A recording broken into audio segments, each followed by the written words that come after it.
Hello, Dear Bruce. Rabbi, How are you, Baruch Hashem?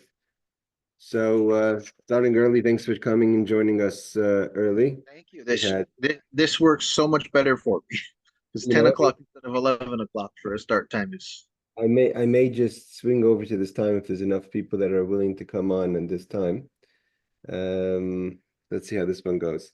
But either way, we're excited to start Perek Chelek, the complicated Perek. The beginning is we get it. It's the I sent the Hagdama, the intro to this Perek of Talmud from the Rambam. So it's where it's that's where we have the thirteen Ikrim, the 13 principles of faith. But just in most of the main subjects that are discussed over here is the world to come. The question is, when is the world to come? There's a main disagreement between Maimonides and Nachmanides. If the world to come is the world that's going to be in a world of the living or the world of the souls, is it after the resurrection of the dead? We have different time slots of when we say Mashiach is coming, is it different time slots, and we're going to learn that is what does it mean Mashiach is coming? So the first 40 years is when the resurrection of the dead happens for everyone, when it happens for Hey Aaron, for certain righteous people. So there's different and complex subjects that we're going to discuss over here. I'm not going to go into the intro, but we're going to start off with the idea of Olam Haba, meaning is either Olam Haba means a time when after the time of the resurrection of the dead, when everyone's going to live in bodies and souls, or we're going to be talking about the time where it's going to be just souls, kind of reward for the world to come. That's in the afterlife, after the whole, so to say, time of the living in this world. So the question is, who has a portion in this world to come? Everyone knows that we talk about the world to come. Who has a portion to this world, to the world to come? The reason Rashi says the continuation between, what's this have to do with Sanhedrin? What we learned about Sanhedrin is the laws of the Sanhedrin, right? So we know, of course, one of the signs of Mashiach coming. It says there's going to be the reestablishment of the Sanhedrin in Tiberia. That's one of the Rambam brings it down, is that we have a Messiah, we have a tradition that the Sanhedrin will gather before the time of Mashiach in Tiberia. So we're all hopefully waiting for that to happen. But what's the connection to Sanhedrin? So Rashi right away tells us the connection to Sanhedrin is that we just learned about the four types of death, or that are issued by the Sanhedrin in different. There's the choking, there's the stoning, there's the burning, and there's beheading. So what happens to those people? A person goes through such a horrible death, put to death by the Beis Din. So what happens to the portion in the afterlife? So the Mishnah starts, and we're starting on top at the bottom, page 798. Kol Yisrael yesh lam chelek le'olam haba. Every Jew has a portion in the world to come. That means, notwithstanding of how you passed, why you died, or what happened, there's tshuva. There's a kind of the death itself is an atonement, and everyone has a portion in the world to come. And how do we know this? There's a verse. The verse he quotes. He says, "Shenemar," as it says, and this is a verse brought down. We say this from Yeshaya. We say this every time before we learn the Pirkei Avot. Ve'amcha kulam tzadikim la'olam yirshu oretz neitzer matoy mas yadil hisbar. It says ve'amcha kulam tzadikim, my people are all righteous. La'olam yirshu oretz, so they're all going to inherit the land. Neitzer matoy mas yadil, like the branch of my planting, of the work of my hand, lispar, to beautify it. And therefore, the pasuk is referring to that la'olam yirshu oretz, everyone's going to inherit the world to come. Okay, so that's what we say, Kol Yisrael, meaning everyone. Now we're going to go to the exception, who's not everyone, right? Like Rashi says right away, Mikar Ayr Ba'abra Misas. Rashi says at the beginning we talked about the four deaths, and now we're going to go to explain. Now we're going to go and say that these people everyone who went through a death of Beis Din is going to have a portion in the world to come, and now we're going to go list who doesn't have a portion in the world to come. He says, these are people who are not going to have a portion in the world to come. Again, it's either the life after the resurrection of the dead, or it's the life after, or it's the life of souls, of reward. But whatever it is, whenever that's going to happen, there's going to be people then that are not going to be part of that. Who? So the Gemara Mishnah says, someone who denies the concept of the resurrection of the dead, that it's not biblical. It's not that it's not going to happen. It's not min Torah. It's not biblical. And we're going to see the commentaries explain about this. Ein Torah min Shemaim, or someone who says the Torah is not from heaven. That Moshe made it up. Apikoris, a person who's a heretic. Rabbi Kiva adds to the list, Af HaKoir B'Sfarim Chitzaynim. Very extreme. Someone who reads external books, meaning non-Jewish connected, affiliated books of philosophy. So we'll see what that means. The Gemara doesn't explain. Or if someone who tries to speak to sort of kind of to mutter to a wound and say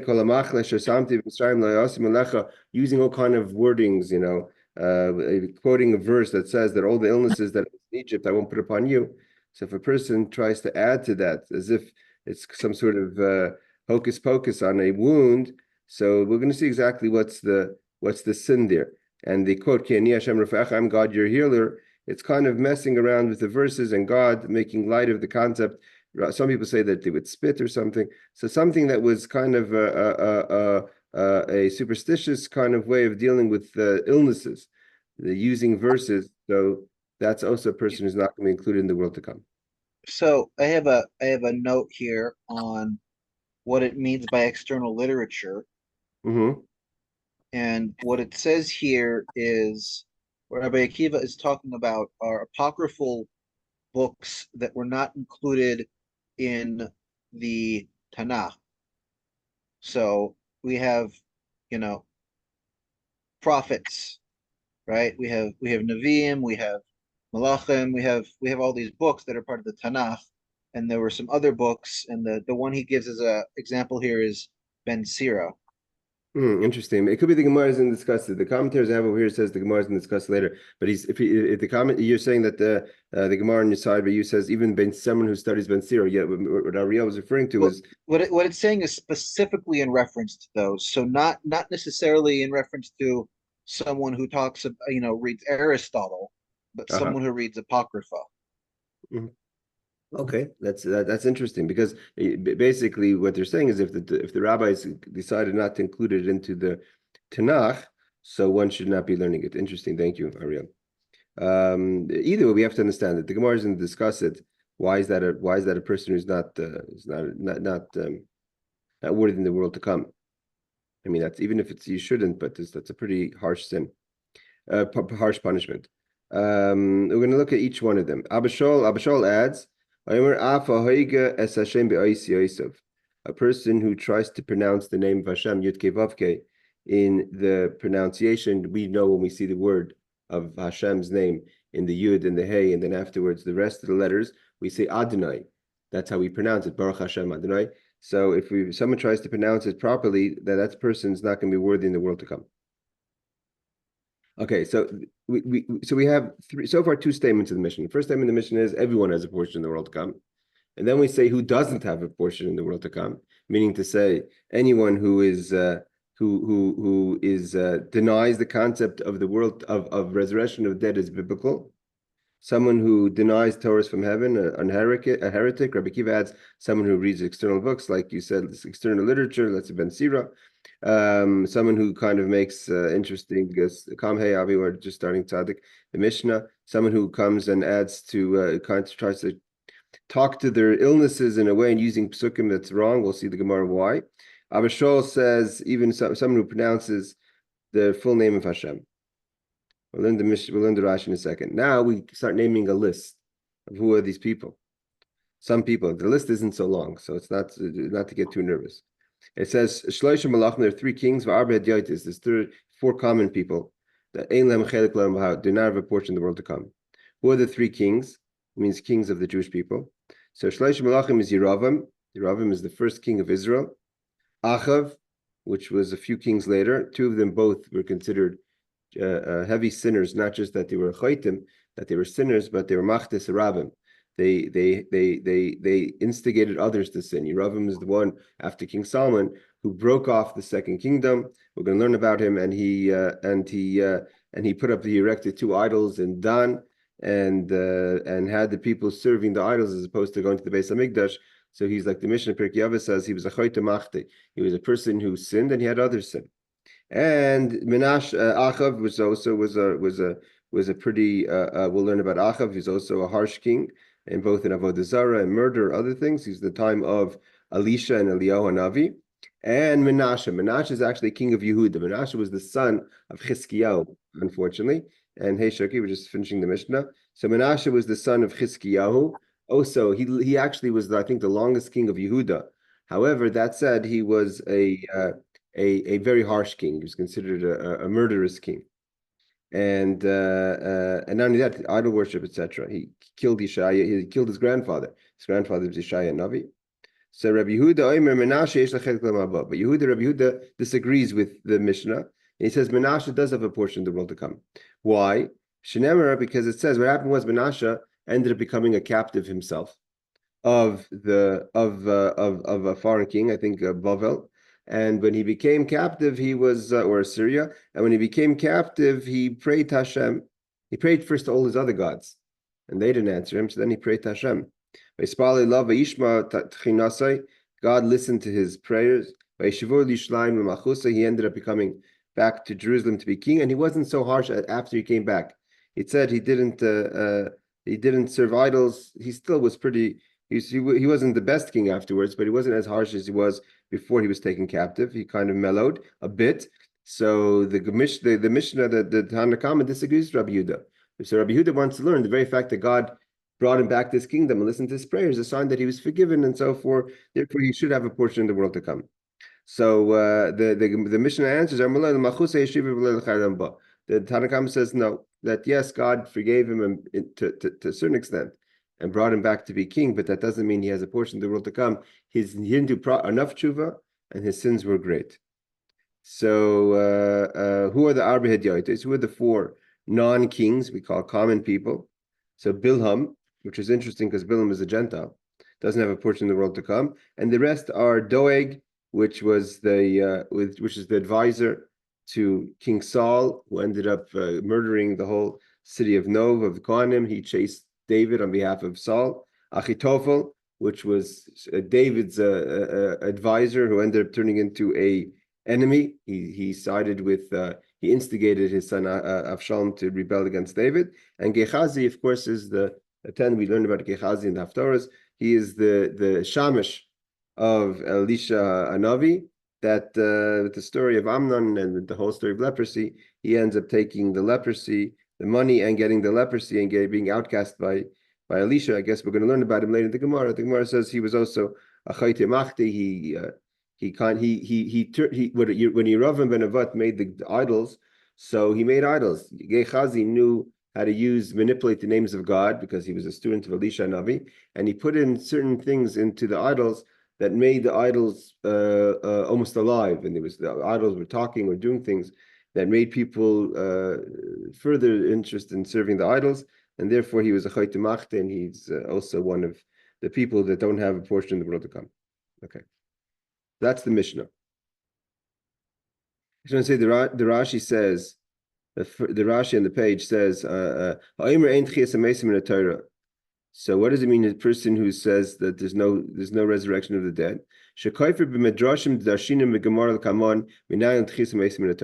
That what does it mean? He a person who doesn't believe or in a kofar, someone who doesn't believe in that there's resurrection of the dead from the Torah, that all the comment the Gemara that we're going to learn now that teaches us where do we know from the Torah that there is the concept of the resurrection of the dead, that person he or she doesn't agree with that. So Afilu Yehem, but here Rashi says something very important. That's why I want to learn this Rashi. It's not that the person doesn't believe that there's going to be a resurrection of the dead, but doesn't believe that the Torah tells us about it. It means he believes or she believes that there's going to be a resurrection of the dead. El Delay Ramiz, it says there's no. I believe because I believe. Why the person believes doesn't say, but the person believes. Maybe he has tradition. He went to yeshiva, but he says it's not biblical. There's no hint to it in the Torah. He's considered a heretic because he doesn't believe that the Torah tells us, that there's hints to us, that there's going to be the concept of the resurrection of the dead. So here Rashi tells us an amazing thing. What do we need him in his beliefs? How do you know it's going to be like that? Because you decided, because you have a tradition, because your grandfather believed in the resurrection of the dead, and because your identity as a Jew is that you believe in this resurrection of the dead. If you don't believe that the Torah tells us it's the source of it, so then you don't have a portion in the world to come. Rashi says that's a kofar. It's a very important Rashi, because it's a very important Rashi. I mean, like they say, better to be a shogeg than a mesid. What Rashi is saying is that we have a lot of things in Yiddishkeit that are Messiahs, beliefs. We believe that as a Jew, I believe these things. But when it comes to tell me the source of it, they say, well, it's not, it's a tradition we have. But to say that the Torah tells us, that God told us that it's going to be resurrection of the dead, I don't need that. I don't believe in that. And Rashi says we don't need your belief, we don't need your traditions. If you don't agree and acknowledge that things come from Torah itself, then you're a kofar. You're kofar gomer, Rashi says. Okay, let's go back to the Gemara. So the Gemara says this: Kol kach lama. So what's the Gemara basically asks? Why such a harsh punishment? A person who doesn't believe that the resurrection of the dead is from the Torah, like Rashi says, doesn't believe that's from the Torah, means she could believe that there's such a concept, that she doesn't believe it's from the Torah. So he won't be. They won't experience the portion in the time of the world to come. So the Gemara says, Tana hu koifer b'tchias hamesim, lefikach lo yelei chelik b'tchias hamesim. This is the concept. Hold on, Aaron. This is a concept of basically you don't believe in it, so you're not going to be part of it. It's interesting because Rashi says he believes in it, he just doesn't believe it's from the Torah. But nevertheless, if you don't believe it's from the Torah, then you're not going to. We don't consider that belief a belief, and therefore you're not going to be part of the portion of the world to come. Yes, Aaron. Okay, so everything you said, I understand, but can you reverse it? Say, I don't believe in it, but 20 years later, I now believe in it. Can you make amends?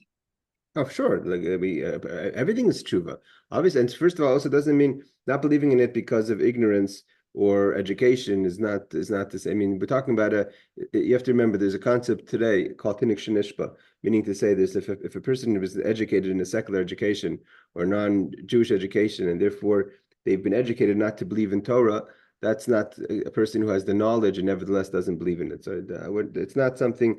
If a person in their youth, for lack of knowledge and education, didn't believe in the world to come, or didn't believe that it's biblical, it's different than someone who's informed of the information and says, no, I don't believe in it.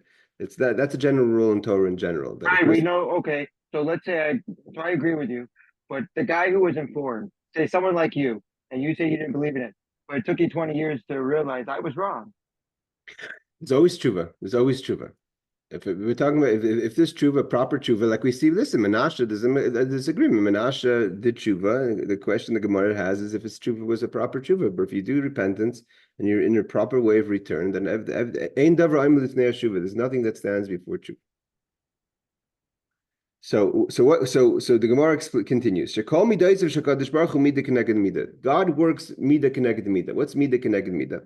The way you behave is the way God behaves. So if you don't believe in the world to come, you're not going to be part of it.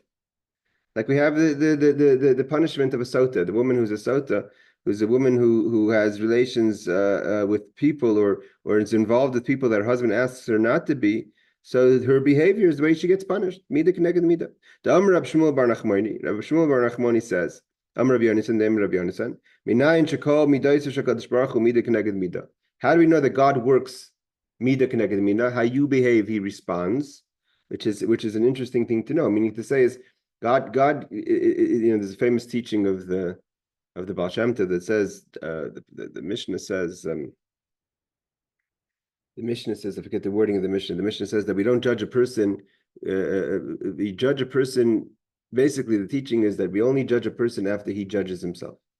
If Hashem creates a situation where a person judges someone else on a similar sin that they themselves done, and when you judge someone else, so then Hashem judges you for the same judgment you passed on someone else. So mida keneged mida, God is the way you behave is He behaves back. So how do we know that? Shenemar vayem Elisha. So Elisha said, this is the story that we read about in the Haftarah, I think, of Mitzorah. That Elisha says that there was the king, that he had the famine in Israel in the north, and they were starving. They ate all the cattle, they ate all even the horses, everything was gone. And there was a siege of the army of Assyria on the city, so there was no food coming in, and the food prices were high, and there was no food at all. So Elisha said to the king that tomorrow is going to be the famous thing, they're going to be selling wheat and barley at the low prices, because there's going to be such an abundance. So the shalish, the finance minister of the king, was laughing at Elisha. He said, even if God made windows in heaven, it's not possible. I mean, what you're saying is so crazy to this reality that's happening now. So Elisha said, you're going to see it, but you're not going to be part of it. And that's what happens. He didn't say in a week or in a month. It says tomorrow it's going to be like this. Like it says, Vayomer Elisha says to the shalish, to the finance minister, Shimu Dvar Hashem, Ke'es Machar, tomorrow. Now they're in a crazy famine. There's no food. There's no resources available, right? So there's a tremendous famine. So he says, tomorrow there's going to be being sold food at the. So I'll read the verse. It says over here, Vayana Shalish Vayom Elisha Shimud Dvar Hashem. It says, Koi Amar Hashem Ke'es Machar. So tomorrow is going to be. Hold on, make sure. It says, Ke'es Machar, tomorrow is going to be enough food. Sa'ah Silas b'shekel. They're going to be selling this sa'ah, which is a kind of grain, at a shekel, which is a low amount of money. With Saim Sa'irim, and a small amount of barley is going to be at a shekel by in the gates of the Shomron. So, Vayom Elisha Shimon Dvar Hashem Machar Ke'es Machar Sosas b'shekel Saim Sa'irim b'shekel b'shar Shomron, which is the capital of the north of Israel at the time. And it says Vayana Shalish, that the finance minister answered to Elisha, that the king relied on him. As Ishalikim, he responded to Elisha, which is the man of God. Even if God made windows in heaven, could that happen? It's not possible. And that Elisha responded to him. He says, you're going to see the story. You're going to see how the prices are going to tank, actually, and you're not going to be able to eat from the food. Means what happened? And it says, that's what happened. That he was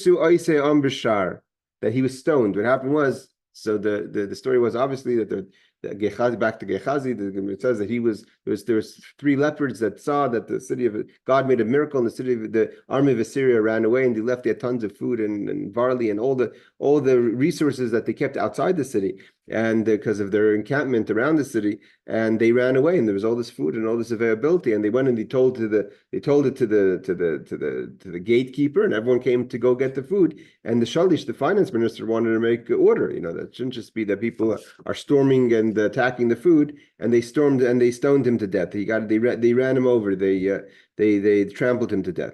So it says, that's what happened. Like Elisha said, he was trampled to death by the gate. He was trying to control that the people shouldn't, which was his job really, but he didn't believe in Hashem, and therefore vayamas, and he died. So here we see that Midah Keneged Midah. He made fun, he mocked the prophet about the prophecy of the food, and he himself didn't end up having to share from the food.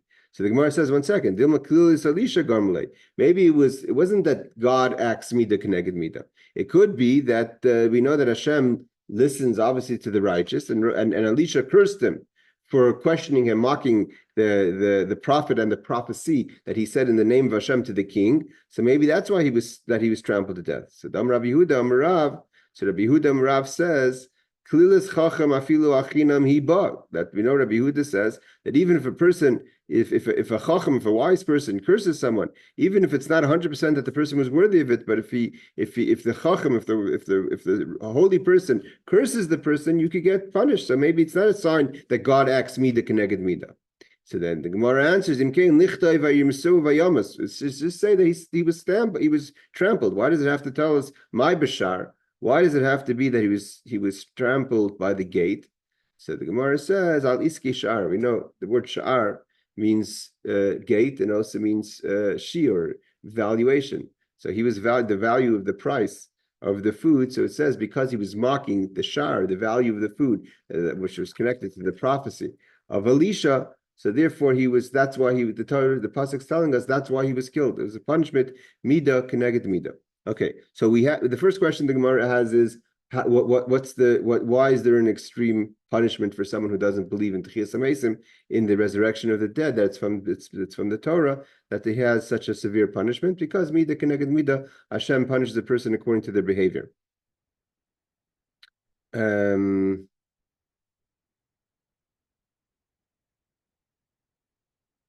Okay. Now the Gemara asks a question. The question is, where does it say in the Torah that there's going to be resurrection of the dead? So Rabbi Yochanan says, how do we know? Where's the hint that there's going to be the resurrection of the dead biblically in the Torah? So the Gemara says Shnemar, because it says, there's a verse that says that the full pasuk says in Bamidbar, Kain Tarimu Gam Atem, it's talking about tithing. So you should give tithing, Trumas Hashem, the tithing of God. Mikol Ma'asrei Seichem. Basically, the laws is like this: that we have Trumas, we have Truma that goes to the coin that the Israelite gives. Then, up until most of the time, the Levite got the Meiser, got the tithings, which was 10%. And then the Levites had to give Meiser mina Meiser. They had to give Trumas Meiser. The Levites had to give a second tithing to the coin. So the Israelites, if the food gave a tithing to the coin, they gave it a Meiser, 10% to the Levite, and the Levite had to give it a part of that, a tithing of that to the coin. So the coin got twice, both from the Levites' tithings and from the Israelites' food. So the pasuk says, "Kain tirum gamatim." It's talking about the Levites. The Levites also have to give trumas Hashem, a tithing to God. Mikol masrei seichem, from the tithings they receive from the Israelites. Asher tikchu meis bnei Yisrael. When it's atimenas trumas Hashem la'aron kohen, who should you give that tithing to? To Aaron the high priest. So obviously, Rabbi Yochanan says, "V'nayin tchias meis b'Torah shlemer it's atimenas trumas Hashem la'aron kohen." Back to the Talmud, that you're going to give the tithing to Aaron the high priest. Aaron is Aaron always going to be alive? That you're going to give him the tithings? First of all, Aaron HaKohen, there's different commentaries to understand the question, but basically, however you're going to put it, whether Aaron HaKohen was meant to go into Eretz Yisrael, or if he didn't go into Eretz Yisrael, but at the end of the days, he wasn't going to live forever. He didn't even go into Eretz Yisrael, that you should have to give them this tithing on the tithing it's called Trumas Maisrus. So when are you going to give it to Aaron? I mean, so if it would have said you have to give it to the Kohen, that makes sense, because the Kohen could be the descendant of Aaron. But here we're talking about Aaron himself. Aaron himself is not going to live that long. From here we see that there's going to be the resurrection of the dead. And Aaron one day will come back. And when he comes back, we're going to be giving Aaron a Kohen the Trumas Maestros. So this is called the Remez. You have to understand in Torah, there's the concept of Remez. Remez is a hint. It means that the Torah doesn't say there's going to be the resurrection of the dead in this verse. The Torah says that there's going to be a tithing to Aaron. And when is Aaron going to be alive to receive that tithing? When he was resurrected the dead is going to happen at the time of that time when Aaron comes back to be with us. Okay, so from here we see that there's Tchias HaMeisim in the Torah. The Yisrael Naisim like Truma, and then the Jewish people will give him Truma, not the Yisrael, but it's really going to be the Levite. Okay, so he says like this. I just want to see the Rashi. Rashi says, "V'chi Aaron koyim la'ilam." Says the claimer, "V'chi Aaron chaya." Is Aaron going to be alive? Kol kach. So he's going to live so long. Shetinas le'truma v'lei le'nechas la'aretz Yisrael. He didn't even enter the land. So why does it say that you give the tithing to Aaron? Rashi says the Olam Kaim. He does another Rashi, another Divrei Maskal. I'm not sure why. He says that. Lav dafka ela claimer halei nigzer alav shicha kolkach. He won't live that long, so therefore the pasuk shouldn't say something that's indicating as if Aaron will always be alive. So that when is he always going to be alive? When there's the resurrection of the dead. Okay. Divei Rabbi Shmuel Tana. Divei Rabbi Shmuel says no. That's not a verse that could teach us that there's going to be the resurrection of the dead. Why? Because the yeshiva of Rabbi Shmuel says Tana. It says the Aaron ki Aaron.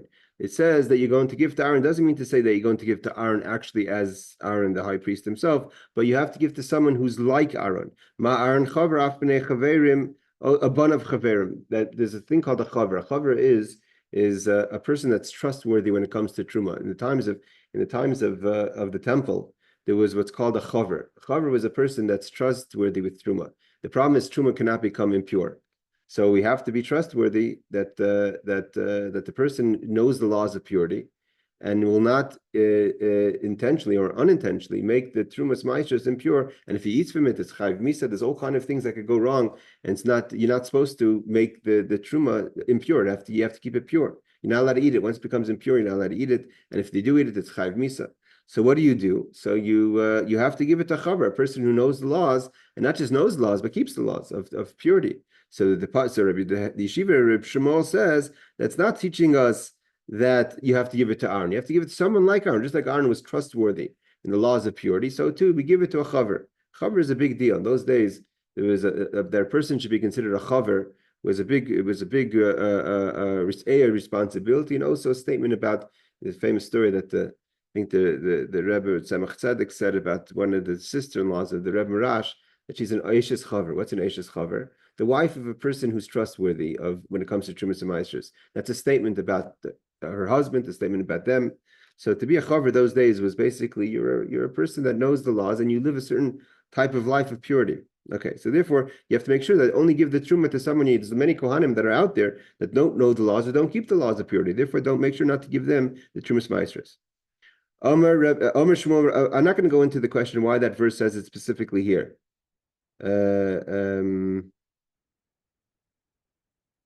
Because there's other trumas that doesn't say the Aaron coin. Maybe it's coming to teach us in all tithings, or if it's talking about just the trumas meisters. So it says Omer Rabbi Shmuel bar Nachmani. Rabbi Shmuel bar Nachmani says, Omer Rabbi Yonasan, Minayin she'ein noisen truma l'koyin am aretz. This is a continuation of the statement of Rabbi Shmuel, of the yeshiva Rabbi Shmuel. How do we know that we do not give tithings to a kohen who is a ignoramus, meaning doesn't know how to keep the laws of purity? Talking about purity means is all kind of laws of purity. When if you go to, a coin it can happen. A coin becomes impure, but you have to make sure you purify yourself before you touch and eat the truma. So how do we know that you don't give a coin to an ignoramus? It's not going to know to keep the laws. It says that he said to the people, those who live in Jerusalem, so they should be strong in the Torah Hashem. A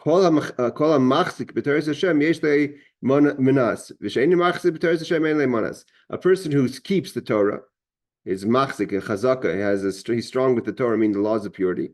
So that person is a person you could give the portion of the world of truma. But a person of tithings, but a person who's not, the kohen who's not careful, we don't have to. You shouldn't give them. Therefore, we see this verse is said in Divrei Hayamim.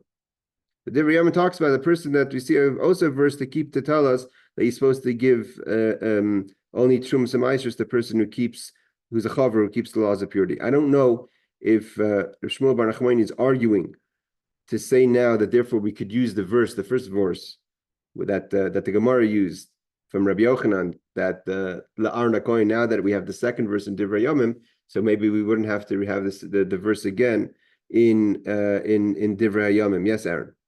Are you saying that all these people already lived, they're part of the Torah, and we know who these people are, and we're waiting for them to be resurrected? Or can someone today be one of these people we could get to in the time? No. We're talking about the resurrection of the dead in the times of the Mashiach. So what you're saying is all these people you say we could give to are going to come back. There's two separate things. There's a verse that says that you have to give to Aaron a Kohen. That's Aaron himself as a person. Aaron will come back with the resurrection of the dead, and that's a sign of the resurrection of the dead. The other people learn that's not talking about Aaron a Kohen. It's talking about any Kohen who's alive, who never died, never was resurrected. Just that you have to make sure that he behaves like Aaron, meaning to say that he keeps the laws of purity properly. Okay, so those people never died yet. Yeah, we're talking about live people. So Good. They're saying it's not a sign. We don't know from this verse that there's going to be resurrection of the dead at all. I got it. Omer Ravacher, the continuation on this line, Ravacher says Barada, the name of the son of Ada, says the name of Yehuda. Call nice and truma kohen. If a person gives truma to a kohen who is an Amaris, who's an ignoramus, lifnei Ari, is like giving something to a lion. Ma Ari suffik doris v'eichel suffik any doris v'eichel. We don't know how the lion is going to eat the food. Like Rashi says, it could attack the livestock and eat it right away, or bring it into his place and let it rot and maybe give it to his children. We don't know how the lion takes food. Af Kohen Amar, so to a Kohen who's an ignoramus, Safik Eichel B'Torah, Safik Eichel B'Tumah. You don't know what he's going to do. He may keep the laws of purity, he may not keep the laws of purity. And Rabbi Yochanan says, Af Gorim Le Misa. He calls him to be die, because if he's going to eat it while he's impure, it's going to be you're kind of being machshalim, you're stumbling him by he doesn't know the law, so you're giving him something that could cause his death. He's going to die because he desecrated the sanctification of the tithings. All right, so the Vei Rabbi Abba Yaakov Tana Af Messiah Oven Hashama. That's not just that he's going to die, but in general, he's going to have sins. Avonis Harbor Martin love. You're putting many sins on him. Basically, from here we see the different commentaries are the different people in the Gemara are saying that and he quotes a verse that they have many sins when they eat the holy foods not in a proper way. That basically a Kohen, it seems nice to be a Kohen, but it's a responsibility to be a Kohen. And just to say, oh, I'm a Kohen and I want tithings, it's not so simple. You have to know the laws and you have to keep the laws. You have to be a chaver. And by the way, not just in a Kohen, but in general, a chaver had a process. You couldn't just be a chaver. Say, okay, I'm a person that keeps the laws of Truma and Tahara properly. You had to go through a test to be designated as a chaver. The Gemara goes into ways how a person is established as a trustworthy person of keeping the laws of purity. And then what happens if you marry into that or you marry out of that? There's all the questions. If the wife is the Gemara says that there's a scenario where the wife is trustworthy, the husband is not. The Rambam says, oiv avoiv, the person, I'm thinking the Rambam says, you give Malchus. I'm not sure if Malchus, I forget the wording, it just had it recently in Rambam. The Rambam says, but what kind of family is this if the wife is trustworthy and the husband is not? But it's not saying that should be in the reverse. But if that's a situation where that's the kind of house we're dealing with, that there's one is trustworthy in Ma'asher, one is not. But there's all kind of laws when it comes to chaver. What you could eat in the house, when could you eat in the house? Could you eat foods that if the woman's not trustworthy, right? If the woman's not you have to remember it's not so simple. To be a person who keeps Ma'asher is difficult, right? You have to know all the laws. So sometimes a person may not keep it, and you don't know what's going on in the kitchen. So a person comes to be a guest in someone's house and says, I know the husband looks like a nice guy. He's considered a chaver, but the wife has a reputation that she's not. So could you eat in that person's house? It was very complicated. It wasn't simple to be a chaver and what established and what made you a chaver. So we say basically the bottom line is that from here we see that you don't just give trumas and maestros to anyone. It's interesting because we came with a shaila in our house. Trumas and maestros seems like we had a question 2 Shabbosim ago in our own house where my wife made challah. We make challah, we make bread. If you make a certain amount of bread, till today we take off a portion of challah and we put it away for the Kohen. We don't give it to the Kohen because today the Kohen is not pure. So the woman usually, or the man, whoever's making the challah, we burn the challah, right? We burn that little piece of challah that's for the Kohen. We burn it and we put it aside. For some reason, my wife, by mistake, mixed the dough back into the original dough. So the challah that she took off and she made a bracha went back into the original dough and she made the bread.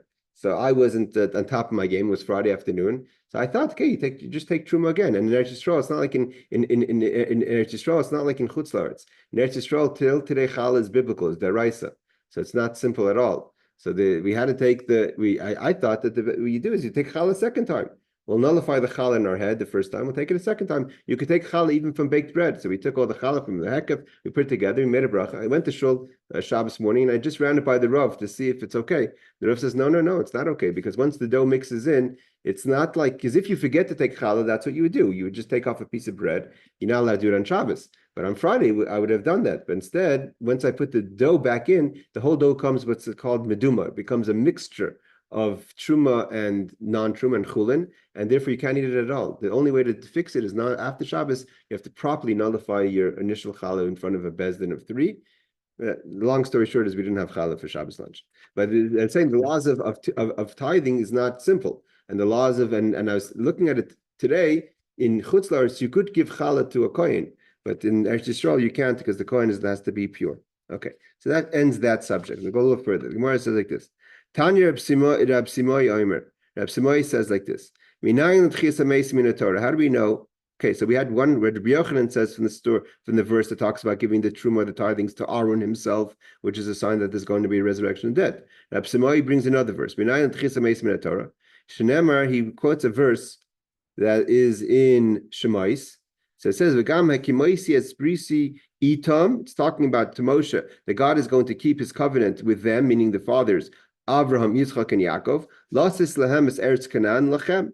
That I'm going to give them the land of Canaan. Lo nemer ela lahem.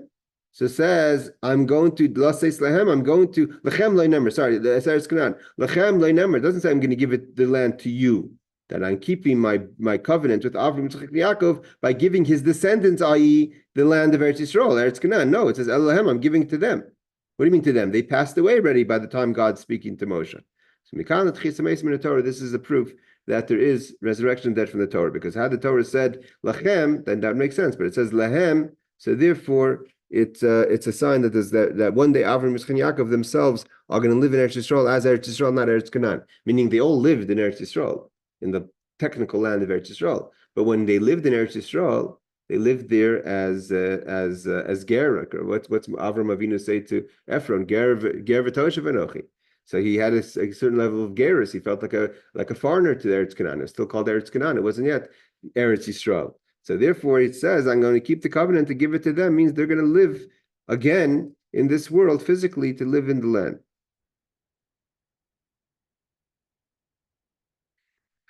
Okay, so he says, let's just go a little further. There's a concept here called tzedek gam geshem kam is a siman about the subjects we're going to talk. We're going to learn about interesting cases over here. Basically, in the times of the Mishnah, Rabbi Gamliel was in the times of the destruction. Rabbi Gamliel Zokin was after the destruction of the Second Temple, but he was one of the great sages of the Mishnah of Yavna. This Rabbi Gamliel of Yavna. So they had a lot of interactions with the Romans of the time, whether it was in Rome or Eretz Yisrael, and they were very knowledgeable of the Torah. You have to remember that was this was already after the beginnings of Christianity, and people were studying Torah not from different angles, and there were different ways of teaching the Torah. And evidently, the original Christians, from the minim that we understand, did not believe in Tchias HaMesim, in the resurrection of the dead. I'm not going to get into theology of that, but it seems like that. Shalu min nin es Rabbi Gamliel. So a heretic asked Rabbi Gamliel, the great sage, how do we know that God is going to resurrect the dead? He said to them, this is a group of people, says, I'll give you a proof from the Bible itself, from the prophets, meaning the Navi, the Tanakh, and from the Ksuvim, from the writings. Means there's the Torah is divided into three. There's the 5 books of Moses, there's the Nevi'im, and then there's the Ksuvim, like Tehillim, Keheles, etc. Shir Shirim. And the Gemara tells us that they didn't accept his answers. Mina Torah, what's the answer from the Torah? Says the Chsiv Vayem Hashem. Again, why Rabbi Gamliel didn't quote the other verses is a question, but this is the verse he quotes. Vayem Hashem el Moshe, Hinech shoychev im aveisecha.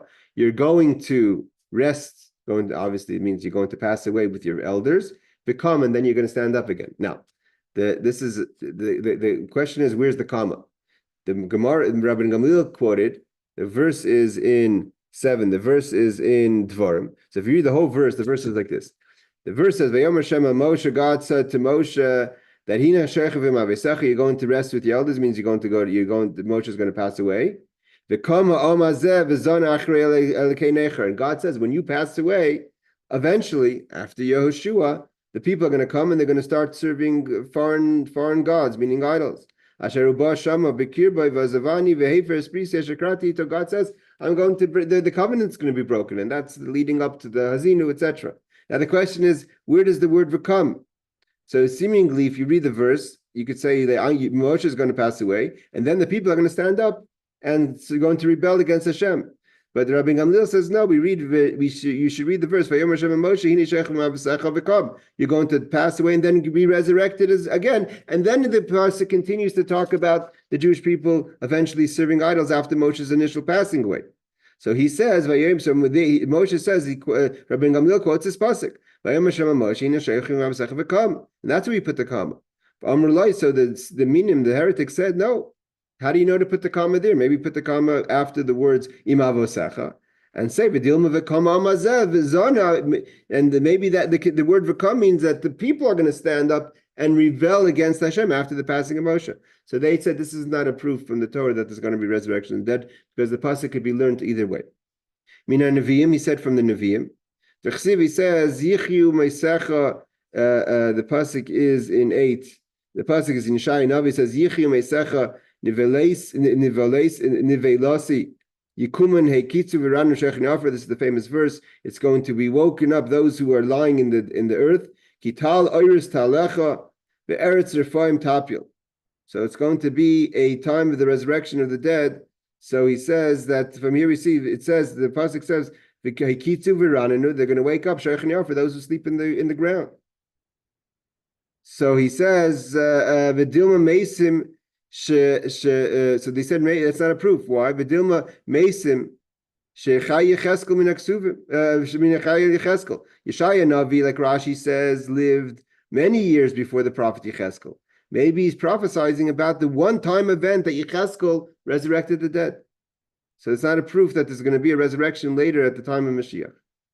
That's it. He said that there's that the concept that there's going to be a resurrection of the dead. You're right. You have a verse in Yeshaya, but it doesn't mean that it's going to be. It's a thing that happens for everyone. It's talking about only for the people that Yecheskel bring back to life in the prophecy of Yecheskel. Like Rashi says, the Hikra Yichyu Mesim, Yeshaya Amra V'hu Koydem Yecheskel. Yeshaya said, and he lives before Yecheskel. Shnisnavi Yecheskel. Yeshaya lived in the days of Cheskel. V'aymisnavi Pasuk Zal Shahaya Asid Yecheskel Ach Mesim. Maybe he's talking about that Yecheskel is going to resurrect the dead. But there's no proof that in the world to come there's going to be a resurrection of the dead. The next verse, Rabbi Shmuel doesn't. From here we see that there's it doesn't say Rabbi Gamliel was arguing back and forth. They asked Rabbi Gamliel a question. He said, I don't, this is the verses. You don't accept it, but these are the verses. Another verse, he says, the verse says like this. These are all very famous verses. So it says in Shir Hashirim that v'chiach, it's like sweet, like good wine. Goes to my beloved, those who are resting, those who are sleeping, are going to move their lips. So it says that the people who are sleeping, mean the people who are dead, are going to move their lips. So it's a proof that they're going to talk again. So maybe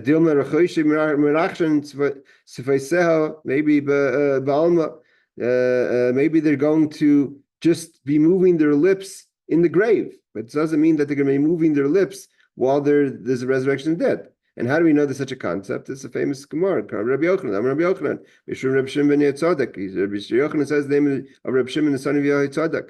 Call me Shnemer Halach B'Shmai. Someone who says a Torah in the name of someone. In this world, the person who you're quoting, even if that person passed away, their lips are moving in the grave. So it's Shnemer that there's the movement of the lips of the people who are resting. So here we see clearly that it's not a proof that the moving of the lips is a resurrection of the dead. You could be moving the lips while you're in the ground if you learn someone's Torah. So they didn't accept any of those three verses. He quoted,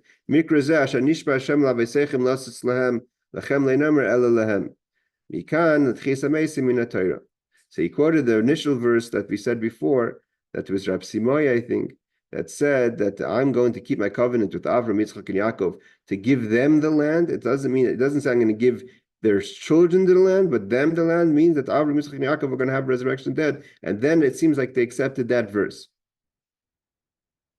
And the others say that he quoted another verse.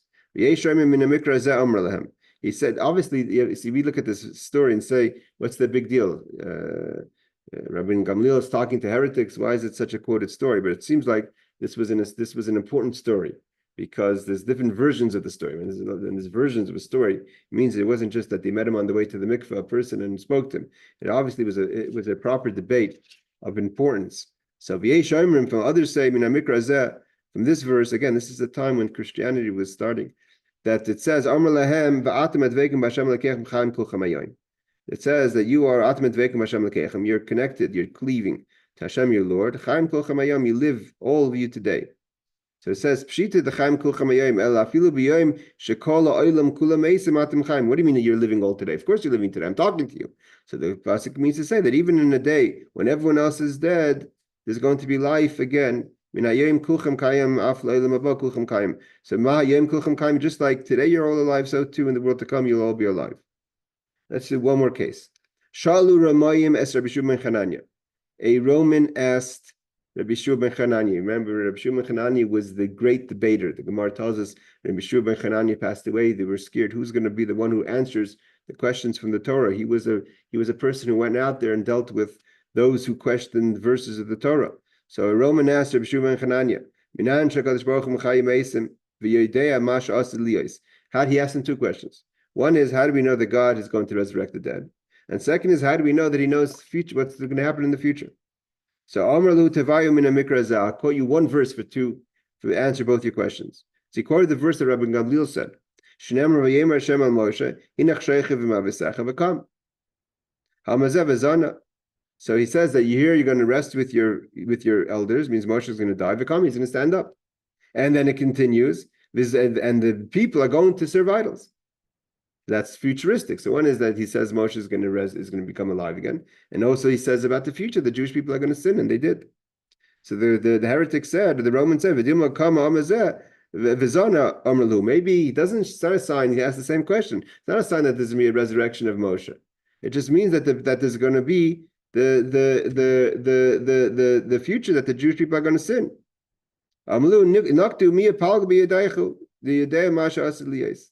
So the Rabbi Gamliel, Rabbi Yeshua tricked this person, right? The person had two questions. Evidently, when you ask, the Rebbe teaches that if you ask two questions, it's because they're connected to each other. So they asked in one question, two questions. How do we know that there's resurrection of the dead? And how do we know that God knows the future? In their questions, obviously, some way or another, and there's a hint that there's a connection to the two questions. Seemingly, they have no connection, but there is a connection. So Rabbi Yeshua answered them with a trick pasuk. Why trick pasuk? Because the pasuk is either or. Either it means Moshe is going to be resurrected, or it means God knows the future. But it can't be neither. And therefore, they asked the question. So he quoted the pasuk. It says Moshe is going to pass away. The Kami is going to stand up, and the Jewish people are going to sin. So they said maybe it means that Moshe is going to pass away, stop, and then the Jewish people are going to sin. So he says that from the verse to see clearly that there is future.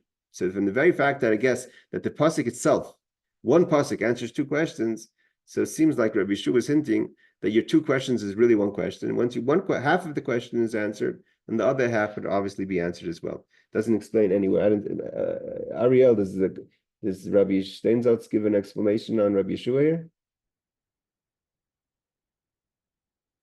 And let's see if it says over here. No, it doesn't have over here.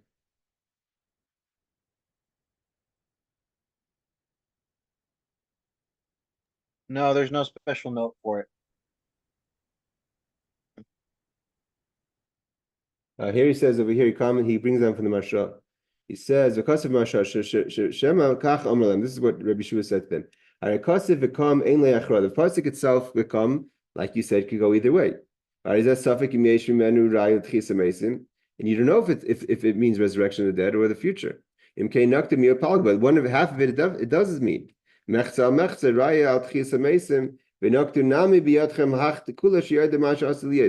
it's 50% that it means resurrection of the dead, but 100% it means the future because it talks about the future. The question is if the future is the word "v'kam" is part of the future. So just like if you have 100% from the pasuk and then you have 50%, go with 100% of the whole pasuk. That it means to teach us both. That's how the Marsha learns it. Okay, everyone, we're going to stop over here, and we'll pick up next week. Laila Tov, thanks for joining early. Ariel suggested we maybe start this class in generally early. So if anyone has any thoughts on that, send me private message me. If 7 o'clock works for Bruce in Seattle, I know it's early maybe, and for those who are in New York, it's definitely easier at 7 o'clock at 10 o'clock. So just let me know, and then maybe we'll adjust the time going forward to an hour earlier.